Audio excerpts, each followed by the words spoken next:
अस्सलाम वालेकुम, आप देख रहे हैं प्रोग्राम 7 से 8। मैं हूं करण नाज। पाकिस्तान में बड़ी सरमायाकारी होने जा रही है, या कह लीजिए कि तब्दीली होने जा रही है। बैनुल-अक़वामी मीडिया अपने अपने तरीके से इस इक़दाम की बात कर रहा है। कोई सराह रहा है तो कोई अंदर ही अंदर कोड़ा है। लेकिन अगर मैं अंदरूनी माहौल का अहवाल का जिक्र करूँ तो मालूम ही नहीं हो रहा कि कौन खुश हो रहा है और कौन कुलस रहा है। जरदारी साहब, बिलावल, शरीफ बिरादरान, आखिर किस बात का इंतज़ार है? अगरचे होने वाले मुआहदों से खुश हैं तो इजहार क्यों नहीं हो रहा? अगर नाखुश हैं तो फिर एतराज़ क्यों नहीं हो रहा? चीन चीन चीन की रट लगाने वाले सऊदी अरब से मुआहदों पर चैन की बांसुरी बजा रहे हैं या दांतों तले उंगलियां दबा रहे हैं? हुजूर कुछ तो बोलिए। मियाँ साहब, सऊदी अरब को अपना देरीना दोस्त कहने वाले उनकी आमद पर आपकी जमात में इतनी खामोशी क्यों? न सिर्फ दो बड़ी जमातें बल्कि JUIF, जमात इस्लामी, ANP सभी खामोश हैं। हुकूमती कारकर्दगी पर सवाल उठाने वालों की गंभीर खामोशी सवाल उठाने का माहौल बना रही है। ऑपोजिशन की हंडिया में आखिर पक क्या रहा है? आज खोजते हैं प्रोग्राम में। इसके साथ साथ कुछ जिक्र करूंगी KPK का, जहां अफवाहें परवेज खटक के लिए भी बहुत गर्दिश में रहीं, लेकिन फिर PTI ने इलेक्शन लड़ा, भारी अक्सरियत से कामयाबी हासिल की और KP में तारीख रकम की। अब फिर से अफवाहों का बाजार गर्म है। इस पर बात करेंगे, लेकिन पहले आपको हेडलाइंस की जानिब लिए चलते हैं।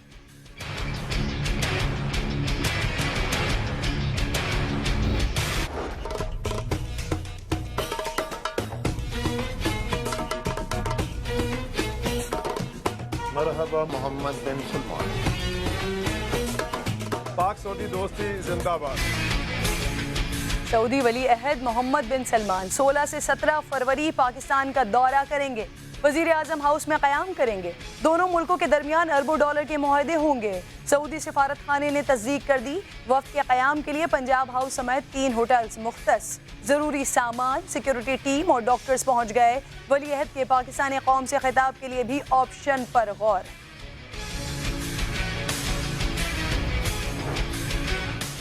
पाक सऊदी अरब ताल्लुकात पर इस्लामाबाद में तस्वीरी नुमाइश का इनेकाद। चेयरमैन सेनेट और सऊदी सफ़ीर ने इफ्तिताह किया।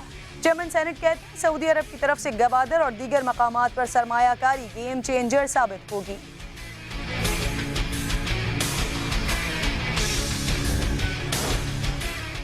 पाक सऊदी दोस्ती एक नई संप पर गामजन। मुल्क में सरमायाकारी लाने के लिए हुकूमत ने जान लगा दी।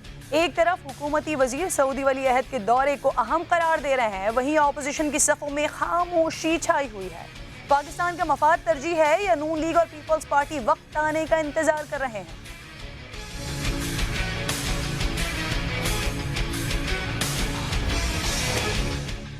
NRO 1 और 2 के बाद लोगों के दिलों से खौफ खत्म हो गया। ऐसा सिस्टम लाना चाहते हैं कि लोग करप्शन करते हुए डरें। वजीर आजम इमरान खान का तकरीब से खिताब, बोले माजी में अवाम के बजाय अशराफिया पर पैसे खर्च किए गए। रेलवे में करप्शन के केसेस NAP को भेजे जाएंगे। मुल्क में एहतसाब होगा तो लोग करप्शन करते हुए घबराएंगे।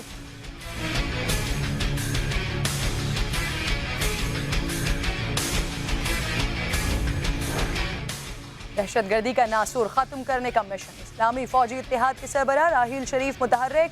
वजीर आजम इमरान खान से अहम मुलाकात। खत्ते की सिक्योरिटी सूरत हाल और अमन कोशिशों पर गौर। शिद्दत पसंदी के खिलाफ इक़दाम पर वजीर आजम ने इस्लामी फौजी इत्तेहाद को खराज तहसीन पेश किया। वजीर आजम का कहना था पाकिस्तान में अमन व इस्तेहकाम के लिए पुरअज़्म है। खत्ते में क़याम अमन के लिए तमाम इक़दामात की हिमायत करेंगे। इंतहा पसंदी के खात्मे के लिए ताउन जारी रखेंगे।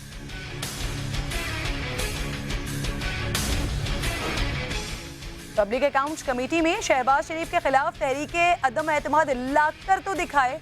ऑपोजिशन जमातें शहबाज शरीफ के हक में डट गईं। पीपल्स पार्टी के रहनुमा खुर्शीद शाह कहते हैं शहबाज शरीफ को चेयरमैन PAC के ओहदे से हटाया तो पार्लियामेंट नहीं चलने देंगे। इमरान खान असेंबली में भी कंटेनर की सियासत कर रहे हैं। ऑपोजिशन को भी ऐसा ही करना पड़ेगा। लीगी रहनुमा खुर्रम दस्तगीर का कहना है शहबाज शरीफ को चेयरमैन PAC के ओहदे से हटाने के लिए कौमी असेंबली के रूल्स में तरमीम करना पड़ेगी।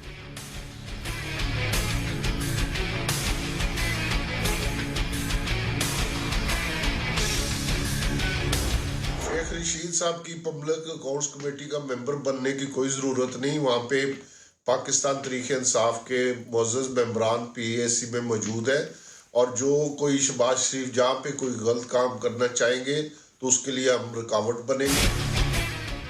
Sheikh Rashid public accounts committee का रुकन बनने के लिए बेचैन, मगर मुखालिफत में पीटीआई के अंदर से ही आवाज़ उठने लगी। राजा रियाज कहते हैं शेख रशीद को पीएसी रुकन बनाने की कोई ज़रूरत नहीं, कमेटी में पीटीआई के अरकान मौजूद हैं।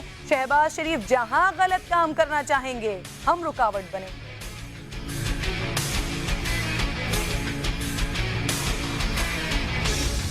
या 2 महीने या 4 महीने ये कुछ लोग ये प्रोपेगेंडा वगैरह करते होंगे, लेकिन ये मैं आज आप सामने बिल्कुल क्लियर कट बताना चाहता हूँ कि ऐसी न कोई बात है, न मुझे कोई टाइम मिला है, न मुझे कोई डिक्टेट करता है। मैं अपने फैसले खुद करता हूँ एज ए चीफ एग्जीक्यूटिव। अगर मुझे इख्तियार नहीं दिया जाता तो फिर तो मैं डिलीवर नहीं कर सकता। मुझे मेरी मर्जी के बगैर कोई नहीं हटा सकता। दिल भर गया तो खुद वजीर आजम से कह दूंगा काम नहीं कर सकता। वजीर आला खैबर पख्तूनख्वा ने तमाम अफवाहों को मुस्तरद कर दिया। प्रेस कॉन्फ्रेंस करते हुए महमूद खान बोले, कुछ लोग प्रोपेगेंडा कर रहे हैं कि 2-4 माह का वक्त दिया गया है, कोई टाइम फ्रेम नहीं मिला। बहैसियत वजीर आला सारे फैसले खुद करता हूँ, कोई डिक्टेट नहीं करता।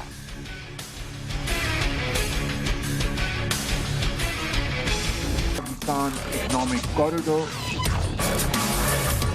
CPEC China, CPEC How China was built? CPEC, China. China Pakistan economic corridor. चीन हमारा दोस्त है। मैं CPEC की बात कर रहा हूँ। ये चाइना पाकिस्तान इकोनॉमिक कॉरिडोर है। ये CPEC जो है, CPEC जो है। China, CPEC, China, CPEC, CPEC, CPEC, CPEC, CPEC, CPEC. सिर्फ CPEC, CPEC, CPEC, CPEC, CPEC। Programme में आपको खुशामदीद कहती हूँ। ये हमारे मौजूद सियासतदान जो CPEC को लेकर मुसलसल बातें करते हैं, लेकिन फ़िलहाल बड़े खामोश से हैं। CPEC पाकिस्तान के खुशहाली पर मुसलसल बोलने वाली सियासी जमातें सऊदी वली अहद के दौरे पाकिस्तान पर आखिर खामोश क्यों है? इतना सन्नाटा क्यों है भाई? ये सवाल है जो कि हर जहन में मौजूद है। माशी बहरान के कड़े इम्तिहान का सामना करते हुए पाकिस्तान के लिए सऊदी वली अहद का दौरा इंतहाई अहम है, जिसमें तारीखी सरमायाकारी का इम्कान है। सऊदी वली अहद शहजादा मोहम्मद बिन सलमान 16 फरवरी को आ रहे हैं पाकिस्तान। सऊदी वली अहद के हमरा बड़ा वफ्द भी पाकिस्तान आ रहा है, जिसमें आला हुकूमती शख्सियात होंगी, कारोबारी इदारों के सरबराहान होंगे और सरमायाकार भी इसमें शामिल हैं। सऊदी सरमायाकारी में सबसे अहम गवादर पोर्ट पर तेल की रिफाइनरी और ऑयल कॉम्प्लेक्स में $10 अरब की सरमायाकारी है। दोनों मुल्कों के दरमियान कई मुआहिदों पर दस्तखत मुतवक्के हैं। मौजूदा हालात में यकीनन ये दौरा इंतहाई अहमियत का हामिल है, लेकिन मसला ये है कि हुकूमत और अपोजिशन के दरमियान सियासी हालात क्या बिल्कुल भी साजगार नहीं है। सऊदी वली अहद के दौरे में मुल्की मफाद और माशी खुशहाली की खातिर सियासी इख्तिलाफात क्या भुला ही नहीं जा सकते। इस बारे में बात करने के लिए हमें इस वक्त आदिल साहब ज्वाइन कर चुके हैं, क्योंकि मुस्लिम लीग नून से या पीपल्स पार्टी से बहुत ज़्यादा कोशिश की हमने कि मौक़िफ़ लिया जा सके, बात की जा सके इस हवाले से, लेकिन हर तरफ से इनकार भी है और तवील खामोशी भी है। अदनान आदिल साहब, क्या ऐसा मसला है कौमी सलामती के खातिर, मुल्क की खुशहाली के खातिर एक अहम दौरा हो रहा है, इंतहाई अहम दौरा हो रहा है बैनुल अक़वामी सतह पर, इसके लिए इतनी ज़्यादा बात की जा रही है, लेकिन अपोजिशन में इतनी खामोशी क्यों है? अपोजिशन की सफ़ों में इतनी खामोशी क्यों है? मियां नवाज शरीफ साहब तो देरीना दोस्त कहा करते थे सऊदी अरब को, आ रहे हैं तब भी उनकी जानिब से कुछ आ नहीं रहा है। देखिए, ये बात तो शुबे से बालातर है कि ये दौरा बहुत ही अहम है। इससे पाकिस्तान की माशी तरक्की और पाकिस्तान का माशी मुस्तकबिल जुड़ा हुआ है। आइडियल बात ये थी कि तमाम पार्टीज़ को, अपोजिशन और हुकूमती जमात को बाई पार्टीज़न अप्रोच अपनानी चाहिए थी और मिलजुल कर उनका इस्तकबाल करना चाहिए था, ताकि क्योंकि पाकिस्तान के मुफाद में सब कुछ होने जा रहा है। क्योंकि हमारी माशी पोजीशन इस वक्त अच्छी नहीं है और एक दोस्त मुल्क की हैसियत से सऊदी अरब ने सबसे ज़्यादा ताउन इस वक्त सऊदी अरब ने ही किया है, जबकि और बहुत से आलमी इदारे जो हैं अपना हाथ खींच चुके थे। लेकिन इस वक्त मसला ये है कि पाकिस्तान की सियासी जमातें इतनी पोलराइज्ड हैं और सियासत इतनी तल्ख हो चुकी है कि वो नहीं चाहती हैं कि सऊदी अरब का जो दौरा और उससे जो पाकिस्तान को माशी फ़वाइद होने जा रहे हैं उसका क्रेडिट इमरान खान साहब को मिले। तो इसलिए इमरान खान साहब को क्रेडिट ना देने की वजह से वो बिल्कुल खामोश हैं। इसकी बुराई इसलिए नहीं कर रहे, इस पर तनकीद इसलिए नहीं कर रहे कि वो ये नहीं चाहते कि सऊदी अरब से अपने ताल्लुकात ख़राब करें, और तारीफ़ इसलिए नहीं कर रहे कि इमरान खान को क्रेडिट नहीं देना चाहते। तो उनके जो सियासी मकासद हैं वो कौमी मकासद पर गालिब आए हैं। लेकिन मुझे एक ट्वीट देखकर बहुत अफसोस हुआ जो कि पीपल्स पार्टी की शहरी रहमान का है।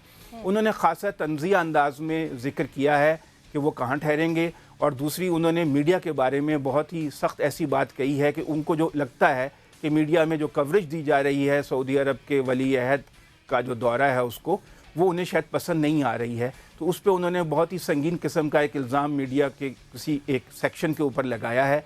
मेरा ख्याल है ऐसे मौके पर उनको ऐसी बात नहीं करनी चाहिए थी। वो एक बड़ी तजर्बेकार पार्लियामेंटेरियन हैं और उन्हें मालूम है कि पाकिस्तान के माशी मसाइल क्या हैं इस वक्त और ये दौरा कितना अहम है। इस मौके पर ज़्यादा अच्छा यही था कि तमाम सियासी जमातें मिलकर सऊदी वली अहद का इस्तकबाल करती और जो भी हमें उससे मुआशी फ़वाइद हो रहे हैं उसका खैर मकदम किया जाता। आपको पता है कि सीपैक जो हुआ था वो तो आगाज आपने अपना बड़ा इंपॉर्टेंट पॉइंट दिया है कि सियासी मकासद गालिब आ रहे हैं कौमी मफाद पर, और इस तरह के बहुत सारे सवालात जहनों में आ रहे हैं कि आखिर क्या ऐसी वजह है, क्यों अपोजिशन की जानिब से खामोशी है। बहुत इंपॉर्टेंट पॉइंट आप बात करें कि एक तो इमरान खान की तारीफ शायद नहीं करना चाहते, उनको क्रेडिट नहीं देना चाहते, दूसरा सियासी मकासद गालिब आ रहे हैं कौमी मफाद पर। जी बिल्कुल, देखिए ये हमारी यह बदकिस्मती रही है कि पाकिस्तानी कौम जो है वो बटी रहती है और जब बहुत ही नाजुक मुल्क दौर से गुजर रहा होता है तब भी सियासी जमातें जो हैं वो अपने अंदर इत्तेहाद और यकजहती पैदा नहीं कर सकती। हालांकि माजी में इसकी मिसालें हैं कि सियासी जमातों ने तमाम तलखियों के बावजूद एक दूसरे को सपोर्ट किया। मसलन जब मशरक़ी पाकिस्तान की अलहदगी के बाद नई असम्बली बनी और भुट्टो साहब जो हैं वो मुज़ाकरात के लिए इंडिया गए थे, तो तमाम अपोजिशन जमातों ने भुट्टो साहब की शदीद मुखालफत के बावजूद उन्हें एक एतमाद का वोट दिया था कि हम आपको अपनी तरफ से ये मैंडेट देते हैं कि आप जाकर इंडिया मुज़ाकरात करें। तो माजी में इसकी मिसालें मौजूद हैं कि बाज़ अहम मराहिल पर अपोजिशन जमातों ने हुकूमत को सपोर्ट किया। आज भी पाकिस्तान की मईशत का जो हालत है वो इतनी अच्छी नहीं है। हुकूमत को भी चाहिए था कि अपोजिशन जमातों को एतमाद में लेती, उनसे कहती कि आप आइए और हमारे साथ मिलकर खैर मकदम कीजिए। मोहम्मद बिन सलमान का मसला ये हुआ है कि सीपैक जो है उसका क्रेडिट तो आसिफ जरदारी साहब भी लेते हैं कि मैंने शुरू की थी ये बातचीत, और नवाज शरीफ भी उसका क्रेडिट लेते हैं, वो कहते हैं कि मेरे दौर में ये सारा कुछ हुआ। लेकिन जो सऊदी अरब का इनिशिएटिव है और वो जो इन्वेस्टमेंट यहाँ करने जा रहे हैं और जो जिस तरह के हम सुन रहे हैं कि वो गैस प्लांट भी $5 अरब में ख़रीद सकते हैं और वो एक रिफाइनरी कायम करने जा रहे हैं, ये सब बातें इमरान खान साहब के दौर में शुरू हुई और इन्हीं के दौर में पाया तकमील तक पहुंच रही हैं। तो अपोजिशन को ये डर है कि इससे इमरान खान की मकबूलियत में और इजाफा हो जाएगा, इमरान खान और ज़्यादा मकबूल रहनुमा के तौर पर सामने आएंगे। और चूँकि इस वक्त बहुत से एनआरओ केसेस भी चल रहे हैं तो अपोजिशन इसलिए भी तलखी महसूस कर रही है कि उनके ऊपर बहुत सख्त करप्शन केसेस जो हैं वो खुले हुए हैं, तो वो इस कतन इस मूड में नहीं है कि इमरान खान को किसी तरह भी कोई रियायत दे और उनके साथ मिलकर काम करे।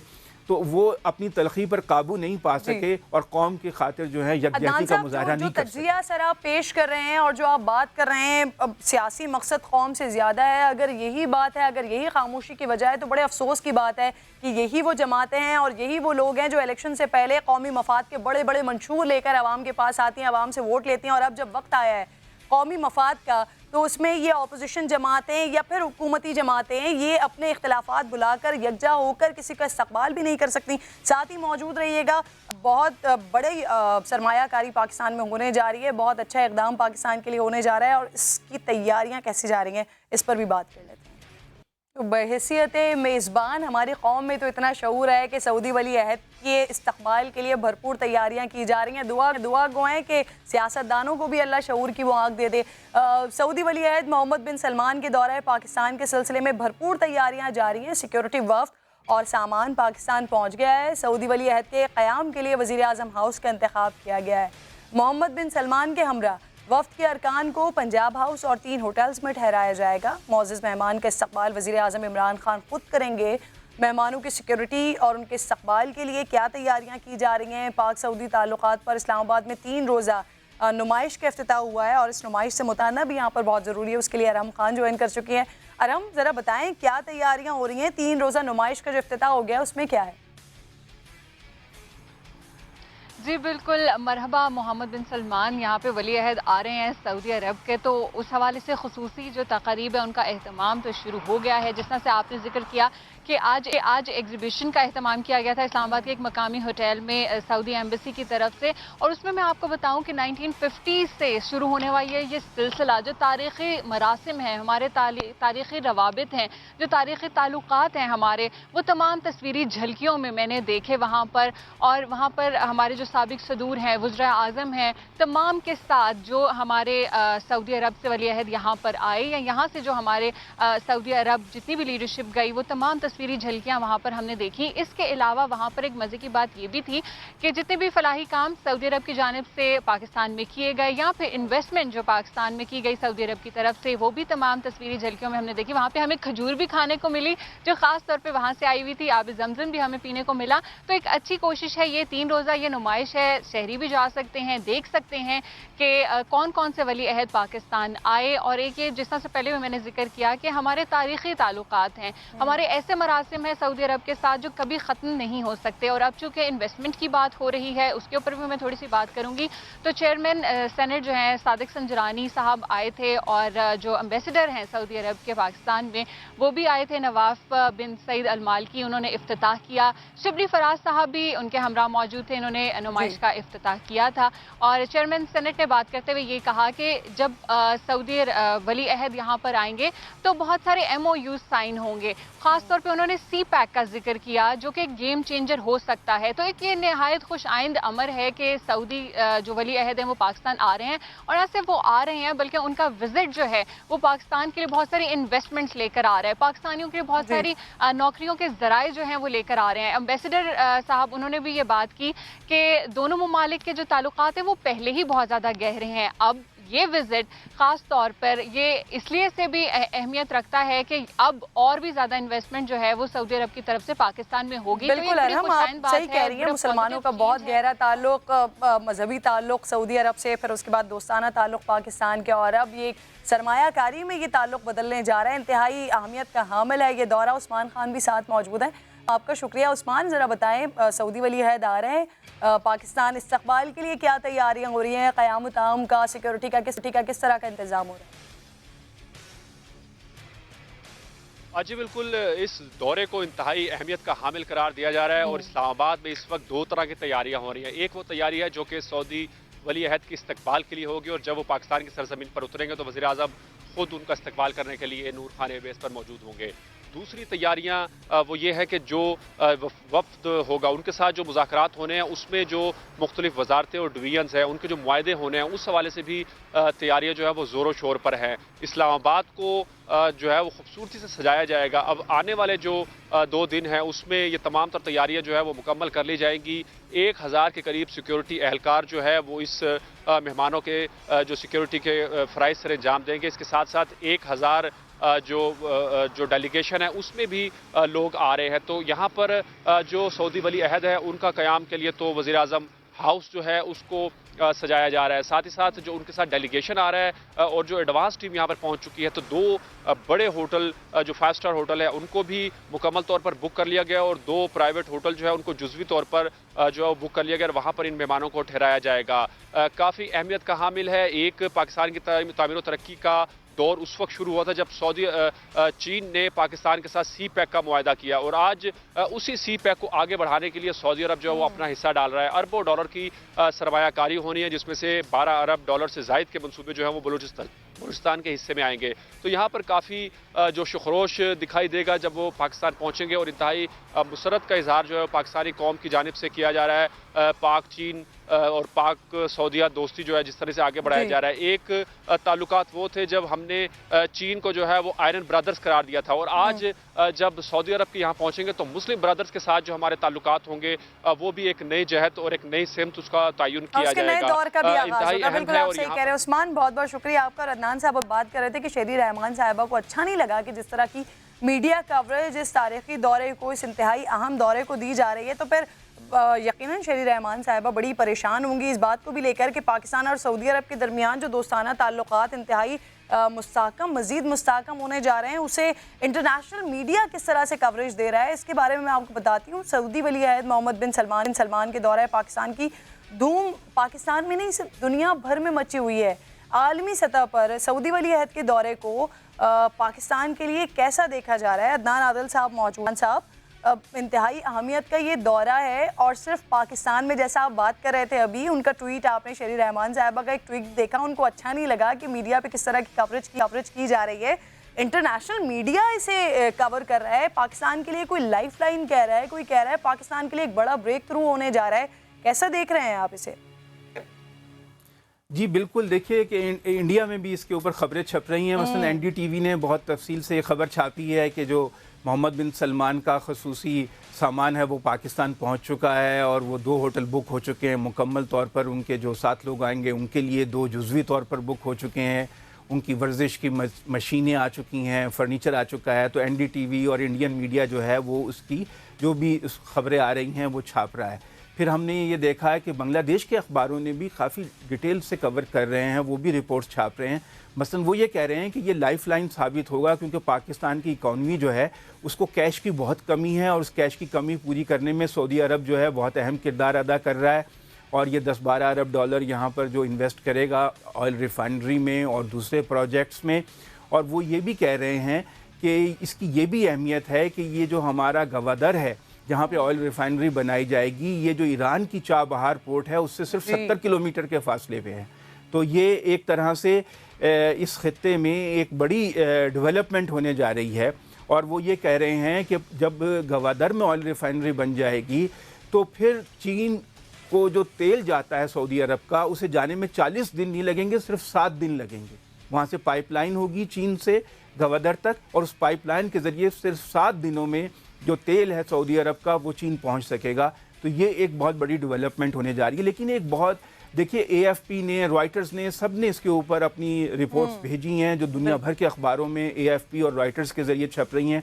मसलन रॉयटर्स ने ये कहा है कि जो मोहम्मद बिन सलमान आ रहे हैं तो ये वज़ीर दिफा बनने के हैसियत से पहले आए थे, अब आ रहे हैं वली अहद बनने के बाद। और ये वो मलेशिया भी जाएंगे, इंडोनेशिया भी जाएंगे और इंडिया भी जाएंगे इस दौरे के बाद। और उन्होंने ये भी कोट किया है पाकिस्तानी मिनिस्टर्स को कि सऊदी अरब के पास तो बहुत दौलत है, सरमायाकारी के लिए $1 ट्रिलियन यानी 1000 अरब डॉलर्स उनके पास मौजूद हैं और पाकिस्तान को तो बहुत कम पैसे चाहिए। यानी कि पाकिस्तान में इन्वेस्टमेंट जो है इसका मतलब है कि बहुत श्योर शॉट है, कोई इसमें बेयकीनी की बात नहीं है। सबसे जो जामे रिपोर्ट है वो वॉल स्ट्रीट जर्नल ने इस पे शाया की जो मोहम्मद बिन सलमान का दौरा है। और उसमें देखिए कि उन्होंने इस बात को एम्फेसाइज़ किया है कि अगर सऊदी अरब जो है ये इन्वेस्टमेंट करने जा रहा है 10-12 अरब डॉलर की, इससे पाकिस्तान का चीन पर इन्हिसार कम होगा। क्योंकि CPEC की वजह से ये हुआ था कि लोग समझ रहे थे कि पाकिस्तान का चीन पर इन्हिसार बहुत ज़्यादा हो गया है। वो ये कह रहे हैं कि इससे ये होगा कि पाकिस्तान जो है अब सिर्फ चीन के ऊपर मुनहसर नहीं है बल्कि सऊदी अरब की इन्वेस्टमेंट भी यहाँ आ गई है। इससे ये होगा कि पाकिस्तान की जो पेट्रोलियम की दरामदात हैं रिफाइनरी लगने के बाद वो कम हो जाएंगी और पाकिस्तान का तिजारती खसारा भी कम होगा। तो दुनिया भर के जो अखबारात हैं और जो इंटरनेशनल न्यूज़ एजेंसीज़ हैं वो ख़ासा मुस्बत पहलुओं को उजागर कर रही हैं। और अभी तक मैंने कोई इसके बारे में कोई मनफी रिपोर्ट नहीं देखी है। इवन इंडिया में भी कोई मनफी तबसरा हमारे सामने लेकिन अदनान साहब, जब CPEC का आगाज़ हुआ तो उसको लेकर बड़ी मरोड़े उठी थी इंटरनेशनल मीडिया में। ख़ास तौर पर हम पड़ोसी मुल्क की जानिब देख लें, चाबहार का जब आपने जिक्र कर दिया है, आपको लगता है अब सऊदी अरब को भी लाकर बिठाया जा रहा है, सऊदी अरब भी सरमायाकारी करने जा रहा है, तो आपको लग रहा है कि आगे कोई प्रोपेगेंडा या कोई मनफी तासुरात आ सकते हैं ख़ास तौर पर पड़ोसी मुल्क की जानिब से? नहीं, मुझे नहीं लगता, इसलिए कि सऊदी अरब ने इंडिया को भी ऑफ़र की है कि हम वहाँ पर 40 अरब डॉलर से ऑयल रिफाइनरी लगाना चाहते हैं। वहाँ पे कुछ जो मुकामी किसान हैं उन्होंने उसकी मुखालफत की है। लेकिन सऊदी अरब के इंडिया से तिजारती ताल्लुकात बहुत वसी हैं और बहुत गहरे हैं और इंडिया की बहुत वर्क फोर्स सऊदी अरब में काम करती है। दोनों एक दूसरे पे बहुत मुनहसिर हैं और वो वहाँ पर भी सरमायाकारी करने जा रहे हैं। तो इंडिया ये नहीं चाहता है। मुझे लगता है कि इंडिया में जो बिल्कुल खामोशी है, कोई नेगेटिव कमेंट नहीं आ रहा, उसकी एक वजह ये भी है कि वो नहीं चाहते कि सऊदी अरब से अपने ताल्लुकात को ख़राब करें। तो इसलिए वो भी पाकिस्तान में सऊदी अरब की इन्वॉल्वमेंट को कोई मनफी नुक्ता निगाह से नहीं देख रहे हैं। ठीक है अदनान साहब, ब्रेक का वक्त हो गया, ब्रेक के बाद मज़ीद गुफ्तगू को आगे बढ़ाएं।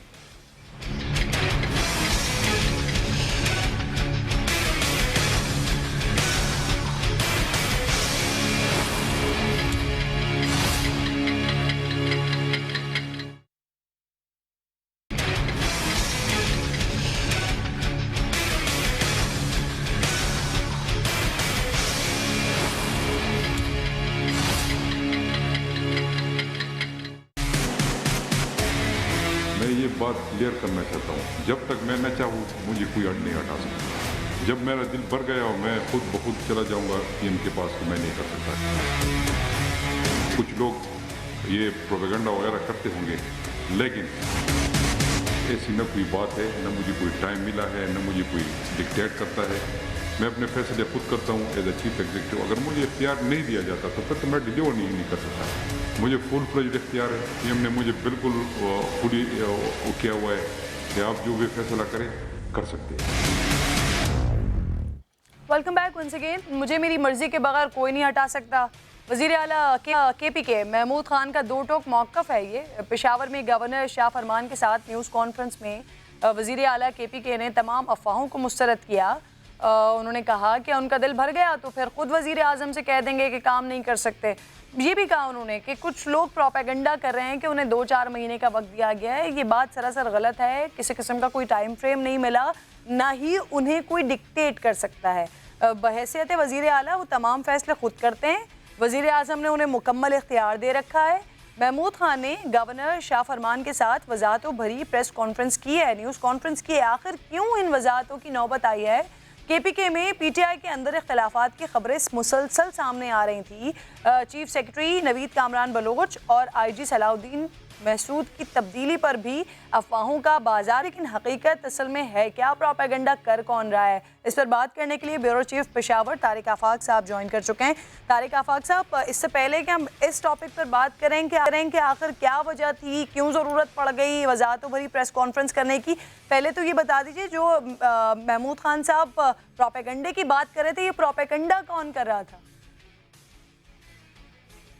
देखिए, प्रोपेगेंडा तो उसी वक्त होता है जब आपके पार्टी के अंदर या आपकी जुमात के अंदर कुछ ऐसी चीज़ें होती हैं तो फिर वो मीडिया में भी आ जाती हैं, लोगों की ज़ुबानों पर भी आ जाती हैं।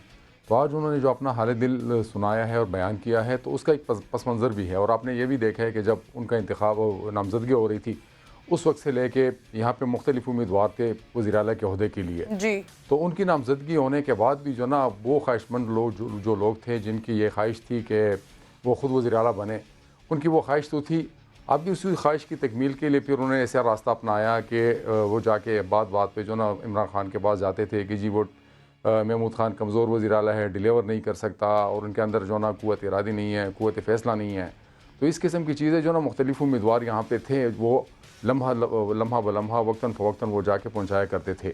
और इस हवाले से जो हमारी इतलात थी वो ये भी थी, मेरे ख्याल से उसमें आतिफ भी था, उसमें जो ना तैमूर सलीम झगड़ा भी था, उसमें मुश्ताक गनी का नाम भी सामने आ रहा है, उसमें शाह फरमान जो गवर्नर हाउस में बैठे हुए उसका नाम भी सामने आ रहा है कि ये मुख्तलिफ़ औकात में उन्होंने अपने लिए लॉबिंग की थी और वो उसी लॉबिंग का सिलसिला शुरू था।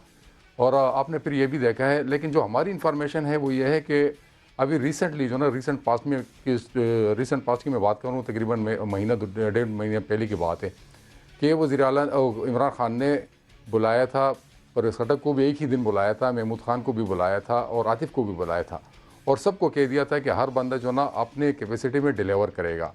आतिफ को कह दिया था कि वो फोकस करे अपने उस पर टूरिज़म पे और परवेज़ खटक को भी उन्होंने कह दिया था। परवेज़ खटक तो खैर एक और एजेंडे भी लेके गया था, लेकिन महमूद खान को उन्होंने वाज़े और दो टोक अल्फाज में कह दिया था कि जब तक मैं वज़ीर आज़म हूँ तो आप और उस्मान बुज़दार ये वज़ीर आला ही रहेंगे।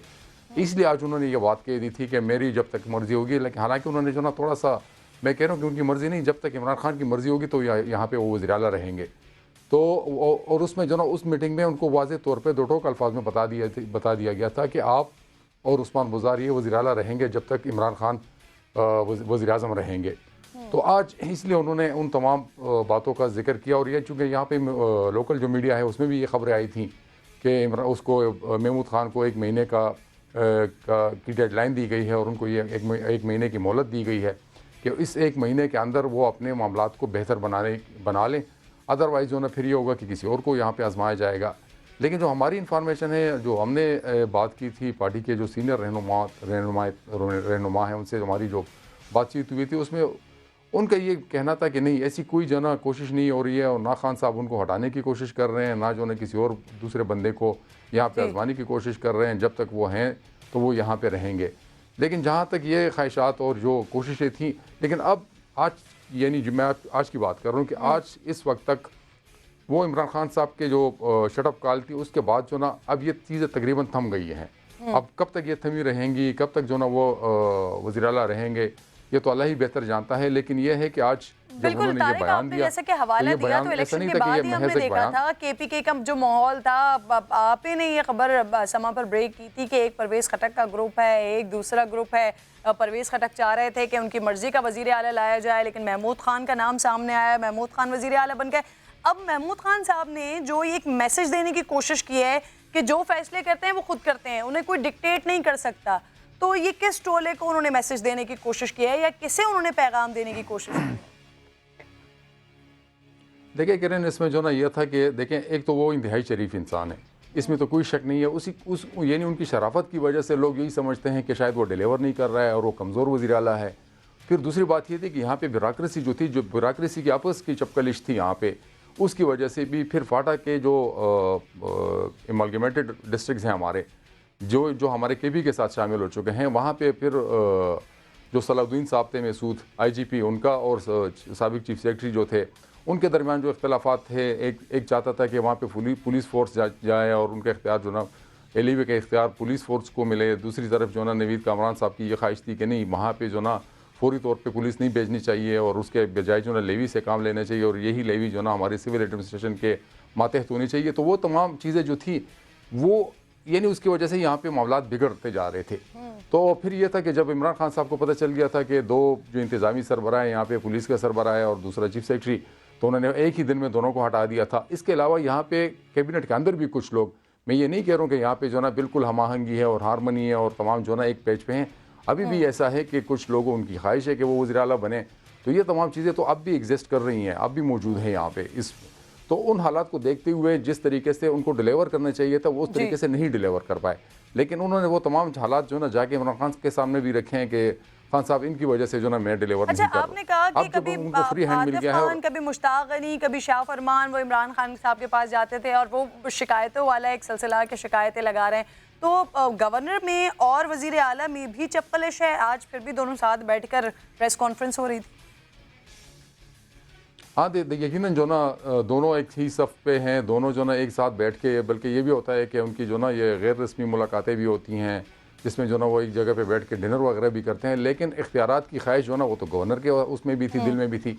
इससे पहले हमारा जो गवर्नर हुआ करता था KP का, वो सबसे पावरफुल गवर्नर हुआ करता था बाकी सूबों के मुकाबले में, क्योंकि पूरा फाटा जो ना उसकी इंतज़ामी जो उसका इंतज़ाम तो वो गवर्नर के साथ हुआ करता था। लेकिन अभी जब ये हो गया था कि हमारे जो कबायली अजला है ये आ गए, बल्कि पूरा फाटा की मैं बात कर रहा हूँ कि फाटा आ गया, उस बन गया, हिस्सा बन गया आपका खैबर पख्तूनख्वा का। अब इंतज़ामी सरबराह वो तो बन गए वज़ीर आला, तो अब वज़ीर उसके गवर्नर के हाथ में जो ना कोई इख्तियारात नहीं है। अब इख्तियारात नहीं है तो वही वाली चीज़ है कि अभी आपने देखा था कि सियासत देखते हैं, अपने तर्जीह के तौर पर ज़रा मुझे बताएं, हाँ या ना में जवाब दीजिए। आज जो वज़ीर आला साहब ने बातें की हैं, पावरफुल वज़ीर आला हैं वो सूबे में?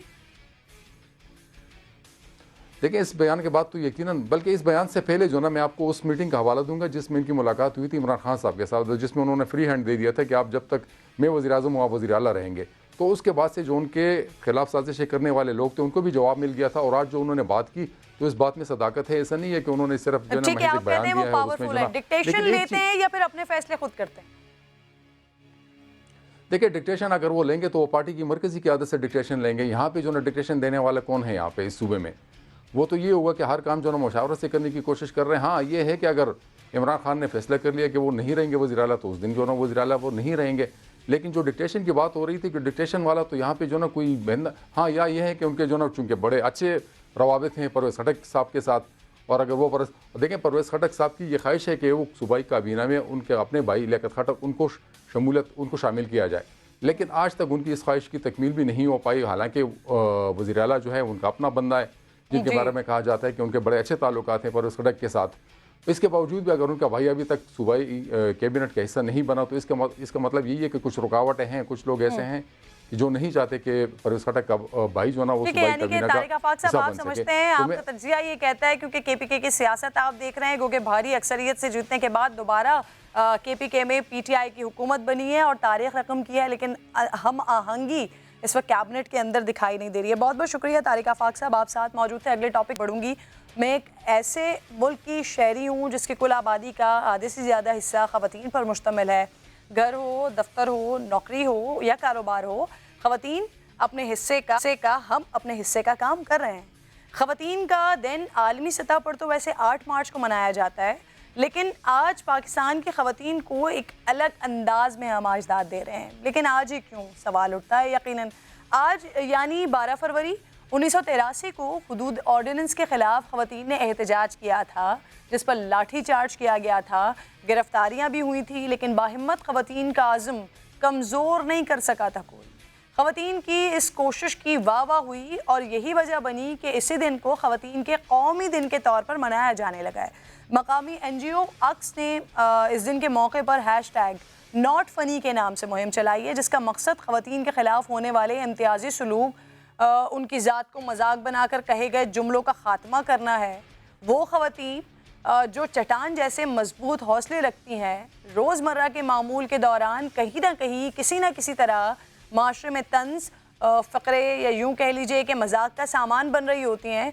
ख़वातीन को मौजू बनाने वाले मर्द हज़रात जो इज़्ज़त और एहतराम के तमाम पैमाने एक तरफ रख कर मुख्तलिफ़ महफ़िलों में या दोस्तों के दरमियान लतीफ़ों और चुटकुलों की सूरत में ख़वातीन को निशाना बनाती हैं। मुझे माफ़ कीजिएगा, लेकिन ये हकीकत है। और इसके साथ साथ कुछ ख़वातीन भी इसमें अपना हिस्सा डालती हैं, उनकी अज़मत, उनके किरदार और कामयाबियों को बिल्कुल नज़रअंदाज कर देते हैं।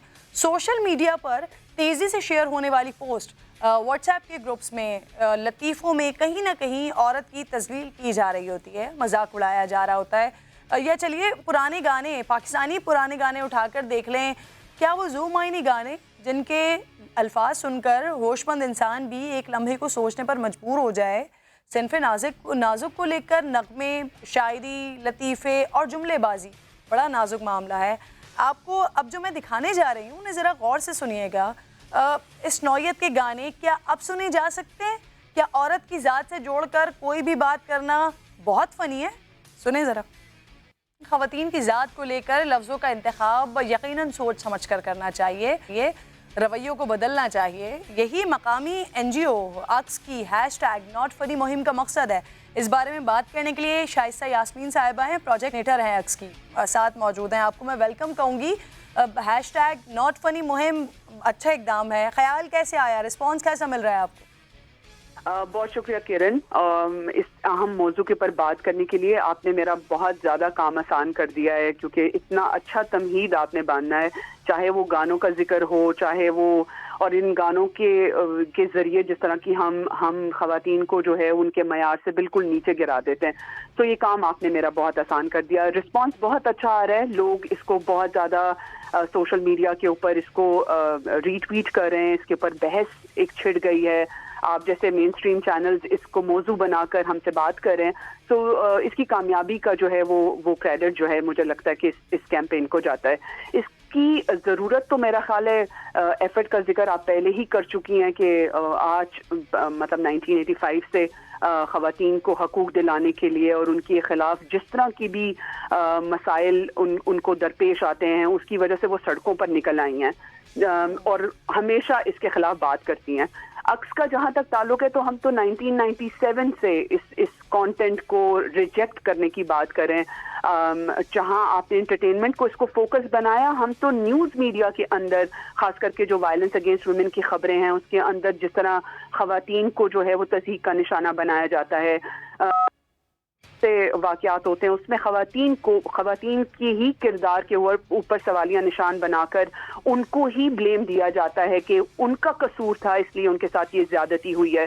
तो आप सोच रही हैं कि संजीदा किस्म के जो मसाइल हैं उसमें जिस तरह की ज़बान उनके खिलाफ इस्तेमाल की जाती है, उस पर भी बात हम पिछले 20 साल से करें। तो इसका ख्याल अचानक से नहीं आया, बट हमने ये सोचा कि कहीं ना कहीं ये मजाक जो है वो हमारी नई नस्ल में, हमारे माशरे में इतनी नेगेटिव परवान चढ़ा रहा है, जहाँ पर नेगेटिव अप्रोच को परवान चढ़ा रहा है। शाइस्ता, आपने बात की, यकीनन आपने भी कहीं ना कहीं सुने होंगे, लड़कों के जहनों में ये ज़रूर बात डाल दी जाती है, ये इस तरह की फ़क़रेबाज़ी या जुमले ज़रूर होते हैं, ये लड़कियों की तरह क्यों रो रहे हो, या ये औरतों की तरह क्या कानों में बातें हो रही हैं, ये जहनों में डाले जाते हैं। इवन ख़वातीन को भी ये सुनने पड़ जाते हैं जुमले। इस तरह की मनफी सोच को लेकर तो आगे बढ़ रहे हैं हम लोग। लेकिन मनफी सोच को कौन चैलेंज कर रहा है? आप मुझे बताइए कि जो आपको अक्सर आपने देखा होगा पार्लियामेंट के अंदर जब खवातीन को ट्रैक्टर ट्रॉली जैसे जुमले सुनने पड़ते हैं और फिर एक बहुत कहे की लहर दौड़ती है और सारे जमाने ने इस बात को देखा है। तो आप इन रवैयों को अगर उन जो लॉ मेकर्स हैं जो वहीं से अगर हम खवातीन की तस्दीक कर रहे हैं तो हम लोगों को किस तरह इस जानिब मरकूज उनकी सोच कराएंगे कि इस तरह की चीजें नहीं होनी चाहिए। तो आप क्या समझती हैं, इसका हल क्या निकाला जाना चाहिए? कैसे लोगों के जहनों में डालें कि खवातीन का अदब एहतराम बहुत ज़्यादा ज़रूरी है, खवातीन कोई मजाक की शय नहीं है? देखिए, इसके ऊपर बात करना बहुत ज़्यादा ज़रूरी है और इसको वो जिसे कहते हैं ना कि अगर आपके सामने कोई लतीफ़ा या कोई दकियानुसी तसव्वुरात जो ख़वातीन के हवाले से बोले, आप देर एंड देन उस मजाक का हिस्सा ना बने, आप उसके ऊपर ना हंसें। मेरा ख्याल है ये सबसे पहला और बड़ा रिएक्शन है जो कि आप इस कैंपेन के ज़रिए इसमें शामिल हो सकते हैं। ठीक है, बहुत बहुत शुक्रिया शाइस्ता यास्मीन, बहुत मुहिम लेकर आप चल रही हैं। उम्मीद करते हैं, दुआ करते हैं आपके लिए कि इसमें कामयाबी हो। और वो तमाम लोग जो आज के इस सेगमेंट को देख रहे हैं उनसे भी हम रिक्वेस्ट ही कर सकते हैं कि अगर इस तरह के ख़वातीन को तज़हीक आमेज़ रवैयों का सामना करना पड़ता है तो यकीनन ये ख़वातीन के लिए अच्छी बात नहीं है। तो प्लीज़ अपना ज़रा अपने रवैयों का ख्याल कीजिए। ब्रेक ले लेते हैं, ब्रेक के बाद वापस आते हैं और कुछ मज़ीद अहम टॉपिक्स हैं जिन पर बात करते हैं।